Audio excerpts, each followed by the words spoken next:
जय राम जयं जय रे ताररि रिंग धरि रारर रिंग धरि राररि रे धरि रारर रे.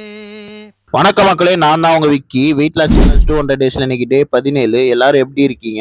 நல்லா இருக்கீங்க அப்படின்னு நம்புறேன். எப்பவும் போல காலையில எழுந்திரிச்சு வாக்கிங் போயிட்டு ஜிம்முக்கு போயிட்டு வீட்டுக்கு கிளம்பி வந்துட்டேன். வீட்டுல வந்து குளியல போட்டு ஃப்ரெஷ் அப் ஆயிட்டேன். அப்புறம் எப்பவும் போல காலையில ஓட்ஸ் தான் எடுத்துக்கிட்டேன். ஓட்ஸ் சாப்பிடறதுக்கு பதிலாக காலையில என்னென்ன சாப்பிடலாம் அப்படிங்கிறத நீங்க சொல்லிட்டு போங்க. அப்புறம் வேலைக்கு போலாம் அப்படின்னு கிளம்பினா நம்ம நண்பர்கள் வந்துட்டாங்க. அவங்கள்ட்ட ஒரு பேச்சை போட்டு அப்புறம் வண்டி எடுத்துட்டு அப்படியே ஒர்க்கு கிளம்பிட்டேன். ஒரு 11 மணி போல சூடா லெமன் டீ குடிச்சேன். குடிச்சு முடிச்சுட்டு திருப்பி அப்படியே ஒர்க்குக்கு போயிட்டேன். ஒர்க்கை முடிச்சு 2:30 போல வீட்டுக்கு ரிட்டர்ன் ஆயிட்டேன். வீட்டுக்கு வந்து கொஞ்சமா சாப்பாடு, காய்கறிகள், எக் ஒயிட் எல்லாம் எடுத்துக்கிட்டேன். அப்புறம் ஈவினிங் போல வெள்ளிக்கிழமைங்கிறதுனால வீட்லயே சாமி கும்பிட்டு திருப்பி அப்படியே பேக் எடுத்துட்டு ஒர்க்கு கிளம்பிட்டேன். நம்ம நண்பர்கள் அனைவரும் நம்ம வீடியோவை ஃபாலோ பண்ணி சப்போர்ட் பண்ணுங்க நண்பர்களே. அப்புறமேட்டு எல்லாத்துக்கும் ஷேர் பண்ணி விடுங்க. அப்புறம் இரவு வீட்டுக்கு வந்துட்டேன். சப்பாத்தி 2 எடுத்துக்கிட்டேன். தினமும் சிறிது முன்னேறு, ஒரு நாள் நீ நினைத்த உயரத்தை அடைந்திருப்பாய். இன்றைய நாள் நல்லபடியா முடிஞ்சு டே 18 உங்களை சந்திக்கிறேன். அதுவரை டாடா, பை பை, டேக் கேர் மக்களே.